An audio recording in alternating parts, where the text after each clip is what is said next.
प्रिय साथियों, नमस्कार। सीए टीचर एकेडमी में आपका स्वागत है। तो फ्रेंड्स, आज अति महत्वपूर्ण प्रश्नों के बारे में हम लोग पढ़ेंगे जो बार बार एग्जाम में आने वाले प्रश्न हैं। तो फ्रेंड्स, पहला प्रश्न है कि कायदे आजम किसे कहा जाता है। तो फ्रेंड्स, पहला विकल्प है मोहम्मद अली जिन्ना को, कि जवाहरलाल नेहरू। तीसरा विकल्प है भगत सिंह और चौथा विकल्प है महात्मा गांधी। तो फ्रेंड्स, पहला विकल्प सही हो जाएगा। कायदे आजम मोहम्मद अली जिन्ना को कहा जाता है। तो फ्रेंड्स, अगला प्रश्न को देखते हैं। अगला प्रश्न है कि महात्मा गांधी को सर्वप्रथम राष्ट्रपिता किसने कहा। पहला विकल्प है वल्लभ भाई पटेल को, कि JL नेहरू को, कि सुभाष चंद्र बोस को, और चौथा विकल्प है चंद्रशेखर आज़ाद को। तो फ्रेंड्स, ये सुभाष चंद्र बोस ने महात्मा गांधी को महात्मा कहा था। तो फ्रेंड्स, अगला प्रश्न को देखते हैं कि अगला प्रश्न है कि नौसेना दिवस किस दिन मनाया जाता है। तो फ्रेंड्स, पहला विकल्प है 7 अगस्त को, दूसरा विकल्प है 16 सितंबर को, और तीसरा विकल्प है 4 दिसंबर को, और चौथा विकल्प है 8 फरवरी को। तो फ्रेंड्स, नौसेना दिवस सी विकल्प सही हो जाएगा। नौसेना दिवस 4 दिसंबर को मनाया जाता है और 16 सितंबर को ओजोन दिवस मनाया जाता है। ओजोन दिवस मनाया जाता है। और फ्रेंड्स, तो आगे प्रश्न को हम देखते हैं। अगला प्रश्न है कि who lives in India dies किसकी युक्ति है। तो ये किसने कहा है। जवाहरलाल नेहरू ने। पहला विकल्प जवाहरलाल नेहरू, दूसरा विकल्प है महात्मा गांधी, तीसरा विकल्प है भगत सिंह, चौथा विकल्प है इनमें से कोई नहीं। तो who lives in India die, ये युक्ति है जवाहरलाल नेहरू के द्वारा लिखा गया था। पहला विकल्प सही हो जाएगा। और पंडित जवाहरलाल नेहरू भारत के प्रथम प्रधानमंत्री थे। तो फ्रेंड्स, अगला प्रश्न को देखते हैं कि किसने कहा मध्य रात्रि के टकोर पर जब संसार सोता है तब भारत अपने जीवन व स्वतंत्रता के लिए जाग उठेगा। तो पहला विकल्प है जवाहरलाल नेहरू, दूसरा विकल्प है महात्मा गांधी, तीसरा विकल्प है भगत सिंह, चौथा विकल्प है डॉक्टर राजेंद्र प्रसाद। तो इसमें पहला विकल्प सही हो जाएगा, पंडित जवाहरलाल नेहरू। और महात्मा गांधी को बापू कहा जाता है और डॉक्टर राजेंद्र प्रसाद भारत के फर्स्ट प्रेसिडेंट थे, यानी पहला राष्ट्रपति हुए थे। तो फ्रेंड्स, अगला प्रश्न को देखते हैं कि अगला प्रश्न है कि चौरी चौरा नाम प्रसिद्ध स्थल कहाँ है। तो पहला विकल्प है गोरखपुर, दूसरा विकल्प है आगरा, तीसरा विकल्प है इलाहाबाद, चौथा विकल्प है लखनऊ। तो चौरी चौरा कांड जो हुआ गोरखपुर का प्रसिद्ध स्थल है। तो फ्रेंड्स, आगे प्रश्न को देखते हैं। अगला प्रश्न है कि सबसे अधिक डाकघर किस देश में है, यानी सबसे ज़्यादा डाकघर किस देश में है। तो पहला विकल्प है भारत, दूसरा विकल्प है फ्रांस, तीसरा विकल्प है जापान, चौथा विकल्प है चीन। तो फ्रेंड्स, सबसे अधिक डाकघर जो है भारत में है। तो पहला विकल्प सही हो जाएगा।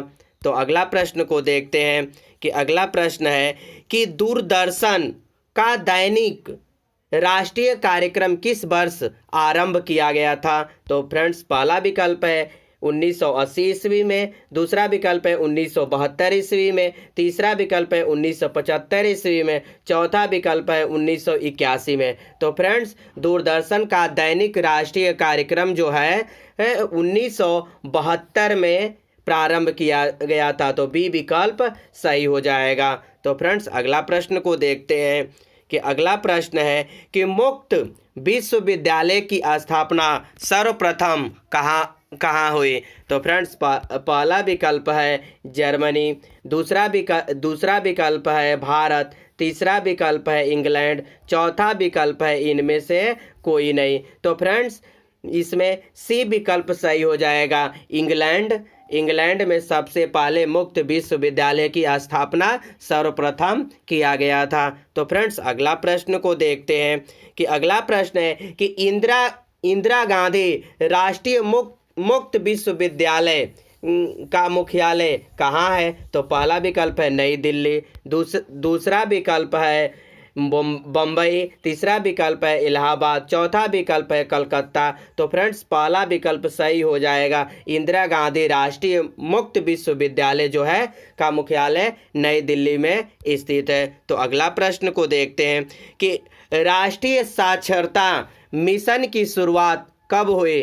तो पहला विकल्प है 1900 ईस्वी में, दूसरा विकल्प है 1988 ईस्वी में, तीसरा विकल्प है 1999 ईस्वी में, चौथा विकल्प है इनमें से कोई नहीं। तो फ्रेंड्स राष्ट्रीय साक्षरता मिशन की शुरुआत जो हुई 1988 ईस्वी में हुआ, बी विकल्प सही हो जाएगा। फ्रेंड्स तो अगला प्रश्न को देखते हैं कि अगला प्रश्न क्या है कि नवोदय विद्यालय में दाखिला किस कक्षा में होता है? तो पहला विकल्प है कि पहली कक्षा में, दूसरा विकल्प है 7वीं कक्षा में, तीसरा विकल्प है 6वीं कक्षा में और चौथा विकल्प है 4वीं कक्षा में। तो फ्रेंड्स नवोदय विद्यालय में दाखिला जो होती है वो 6वीं कक्षा से होती है, यानी सी विकल्प सही हो जाएगा। तो फ्रेंड्स आगे प्रश्न को देखते हैं कि अगला प्रश्न है कि भारत और पाकिस्तान दो स्वतंत्र राज्य बनाए गए। पहला विकल्प है शिमला समझौता द्वारा, दूसरा विकल्प है क्रिप्सन प्रस्ताव द्वारा, तीसरा विकल्प है कैबिनेट मिशन प्लान द्वारा और चौथा विकल्प है भारतीय स्वतंत्रता अधिनियम द्वारा। तो फ्रेंड्स ये इसमें चौथा विकल्प सही हो जाएगा, तो भारतीय स्वतंत्रता अधिनियम के द्वारा। तो शिमला समझौता कब हुआ? 1945 ईस्वी में शिमला समझौता हुआ था और क्रिप्सन प्रस्ताव जो आया था 1942 ईस्वी में और कैबिनेट मिशन प्लान आया 1946 ईस्वी में। कैबिनेट यानी 3 जून 1946 में कैबिनेट मिशन प्लान आया और भारतीय स्वतंत्रता अधिनियम 1947 में आया था। तो फ्रेंड्स अगला प्रश्न को देखते हैं कि अगला प्रश्न है कि जय हिंद का नारा किसने दिया था? तो फ्रेंड्स पहला विकल्प है MK गांधी यानी महात्मा गांधी, दूसरा विकल्प है JL नेहरू जवाहरलाल नेहरू, तीसरा विकल्प है SG बोस सुभाष चंद्र बोस और चौथा विकल्प है BG तिलक यानी बाल गंगाधर तिलक। तो फ्रेंड्स इसमें सी विकल्प सही हो जाएगा, यानी जय हिंद का नारा जो दिया था सुभाष चंद्र बोस ने दिया था, यानी SC बोस यानी सुभाष चंद्र बोस के द्वारा जय हिंद का नारा दिया गया था। तो फ्रेंड्स अगला प्रश्न को देखते हैं कि निम्नलिखित राज्यों में से किसका अपना संविधान है? तो फ्रेंड्स पहला विकल्प है जम्मू कश्मीर, दूसरा विकल्प है असम, तीसरा विकल्प है नागालैंड और चौथा विकल्प है अरुणाचल प्रदेश। तो फ्रेंड्स जम्मू कश्मीर का अपना संविधान है, यानी धारा 370 के अंतर्गत वो जम्मू कश्मीर को रखा गया था मगर अब 370 धारा जम्मू कश्मीर में हटा दिया गया है और अब जम्मू कश्मीर एक केंद्र शासित प्रदेश बन गया है। तो फ्रेंड्स अगला प्रश्न को देखते हैं कि अगला प्रश्न है कि लोदी वंश की स्थापना करने वाला बहलोल लोदी था। पहला विकल्प है तुर्की का है कि दूसरा विकल्प है अफगान का, तीसरा विकल्प है मंगोल का, चौथा विकल्प है हुण का। तो बहलोल लोदी जो था अफगान का रहने वाला शासक था। तो फ्रेंड्स अगला प्रश्न को देखते हैं कि राज्यसभा के 1/3 सदस्य रिटायर होते हैं। पहला विकल्प है हर वर्ष, पहला विकल्प है हर वर्ष, दूसरा विकल्प है प्रत्येक दूसरे वर्ष, तीसरा विकल्प है 6 वर्ष बाद, चौथा विकल्प है 5 वर्ष बाद। तो फ्रेंड्स बी विकल्प सही हो जाएगा, प्रत्येक दूसरे वर्ष 1/3 सदस्य राज्यसभा के रिटायर होते हैं। तो फ्रेंड्स अगला प्रश्न को देखते हैं कि अगला प्रश्न है कि पृथ्वी दिवस यानी अर्थ डे कब मनाया जाता है। तो पहला विकल्प है 1 जनवरी को, दूसरा विकल्प है 30 अप्रैल को, और तीसरा विकल्प है 22 अप्रैल को, और चौथा विकल्प है इनमें से कोई नहीं। तो फ्रेंड्स पृथ्वी दिवस जो मनाया जाता है 22 अप्रैल को पृथ्वी दिवस मनाया जाता है, और 1 जनवरी को नागालैंड दिवस मनाया जाता है। तो फ्रेंड्स अगला प्रश्न को देखते हैं कि निम्नलिखित में कौन सा उपकरण नमी को नापने के लिए प्रयोग किया जाता है। तो पहला विकल्प है हाइड्रोफोन, दूसरा विकल्प है हाइड्रोमीटर, तीसरा विकल्प है हिपोसोमीटर, और चौथा विकल्प है हाइग्रोमीटर। तो फ्रेंड्स चौथा विकल्प सही हो जाएगा, हाइग्रोमीटर, यानी नमी को नापना यानी अर्थात आर्द्रता को नापने के लिए हाइग्रोमीटर का प्रयोग किया जाता है। तो फ्रेंड्स अगला प्रश्न को देखते हैं कि लोकसभा की प्रथम महिला स्पीकर कौन थी। तो पहला विकल्प है विजय लक्ष्मी, फ्रेंड्स पहला विकल्प है विजय लक्ष्मी पंडित, दूसरा विकल्प है सुचिता कृपलानी, तीसरा विकल्प है तारकेश्वर सिन्हा, और चौथा विकल्प है मीरा कुमार। तो लोकसभा के प्रथम अध्यक्ष महिला में मीरा कुमार यानी डी विकल्प सही हो जाएगा, और सुचिता कृपलानी जो है उत्तर प्रदेश के प्रथम मुख्यमंत्री और भारत की प्रथम महिला मुख्यमंत्री बनी थी, और विजय लक्ष्मी पंडित जो थी विदेश के राजदूत बनी हुई थी, प्रथम महिला। तो फ्रेंड्स अगला प्रश्न को देखते हैं कि भारतीय संविधान के किस संशोधन द्वारा समाजवादी, धर्मनिरपेक्ष और अखंडता शब्दों को प्रस्ताव में जोड़ा गया। तो पहला विकल्प है 28वें, दूसरा विकल्प है 40वें, तीसरा विकल्प है 42वें, और चौथा विकल्प है 92वें। तो फ्रेंड्स अखंडता और प्रस्तावना जो जोड़ा गया था 42वें संविधान संशोधन 1973 के अंतर्गत 42वां संविधान को अखंडता और धर्मनिरपेक्षता को जोड़ा गया था। तो फ्रेंड्स अगला प्रश्न को देखते हैं कि अगला प्रश्न है कि गिर नेशनल पार्क निम्न में से किस राज्य में स्थित है। तो पहला विकल्प है गुजरात, है, दूसरा विकल्प है बिहार, तीसरा विकल्प है असम, चौथा विकल्प है उत्तर प्रदेश। तो गिर राष्ट्रीय उद्यान जो है गुजरात में स्थित है, शेरों के लिए प्रसिद्ध है। तो फ्रेंड्स अगला प्रश्न को देखते हैं कि संविधान सभा की अंतिम बैठक कब हुई थी। तो पहला विकल्प है 24 जनवरी 1950 को, दूसरा विकल्प है 26 नवंबर 1947 को, तीसरा विकल्प है 26 जनवरी 1950 को, और चौथा विकल्प है 3 दिसंबर 1949 को। तो संविधान सभा की अंतिम बैठक जो है 24 जनवरी 1950 को हुआ, और 26 जनवरी 1950 को हमारा संविधान जो हुआ लागू हो गया था, और अंतिम बैठक 24 जनवरी 1950 को। यह संविधान को बनाने में दो वर्ष 11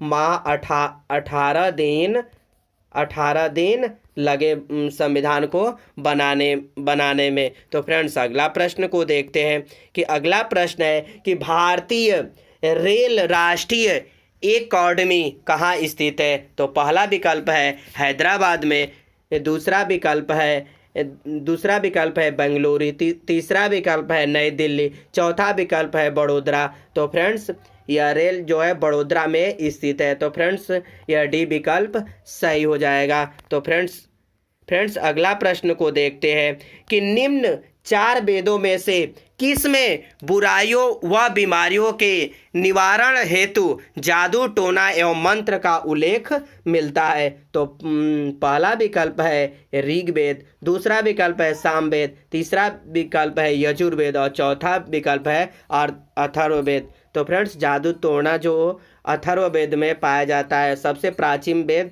ऋग्वेद है, और संगीत का वेद जो होता है सामवेद होता है। तो फ्रेंड्स अगला प्रश्न को देखते हैं कि उत्तर बिहार का प्राचीन नाम था। पहला विकल्प है वजी, दूसरा विकल्प है वत्स, तीसरा विकल्प है सूरसेन, और चौथा विकल्प है अवंती। तो फ्रेंड्स यह पहला विकल्प सही हो जाएगा, वजी जो है सही होगा। तो फ्रेंड्स अगला प्रश्न को देखते हैं कि टाइफाइड होने वाला कौन सा अंग प्रभावित होता है। तो फ्रेंड्स पहला विकल्प है फेफड़ा, दूसरा विकल्प है आंत, तीसरा विकल्प है मस्तिष्क, चौथा विकल्प है यकृत। तो यह आंत से टाइफाइड रोग प्रभावित करता है। तो फ्रेंड्स अगला प्रश्न को देखते हैं कि मानव में गुणसूत्रों की संख्या कितनी होती है। पहला विकल्प है 46 जोड़े, दूसरा विकल्प है 20 जोड़े, तीसरा विकल्प है 23 जोड़े, चौथा विकल्प है 32 जोड़े। तो फ्रेंड्स 23 जोड़े जो होते हैं मानव में गुणसूत्रों की संख्या होती है।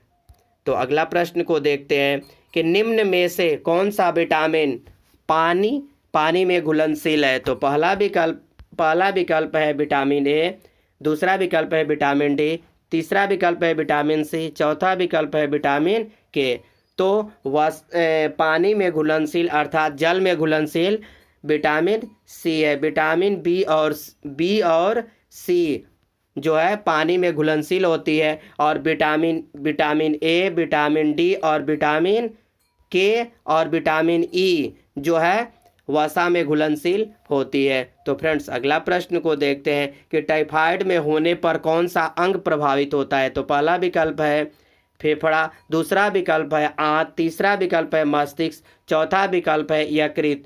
तो टाइफाइड से होने वाला अंग जो प्रभावित होगा आंत प्रभावित होता है। तो फ्रेंड्स अगला प्रश्न को देखते हैं कि सिंधु घाटी सभ्यता की खोज किसने की थी। तो पहला विकल्प है सर लियोन्ड जोन के द्वारा, और दूसरा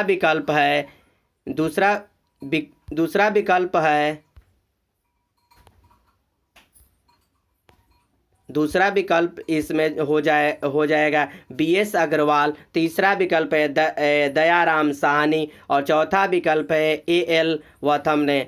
तो यह तीसरा विकल्प सही हो जाएगा, दयाराम साहनी के द्वारा सिंधु घाटी सभ्यता की खोज किया गया 1921 ईस्वी में, और 1920 में हड़प्पा का खोज किया गया था। तो फ्रेंड्स अगला प्रश्न को देखते हैं कि खजुराहो मंदिरों का निर्माण किसने करवाया था। तो पहला विकल्प है होलकर के द्वारा, दूसरा विकल्प है सिंधिया के द्वारा, तीसरा विकल्प है बुंदेल के द्वारा, चौथा विकल्प है चंदेल के द्वारा। तो फ्रेंड्स ये खजुराहो मंदिर का निर्माण जो है चंदेल राजाओं के द्वारा बनाया गया था। तो फ्रेंड्स ये अति महत्वपूर्ण प्रश्न थे जो बार बार एग्जाम में आने वाले थे। तो वीडियो अच्छा लगे तो इसे शेयर करें, सब्सक्राइब करें। जय हिंद, वंदे मातरम, धन्यवाद।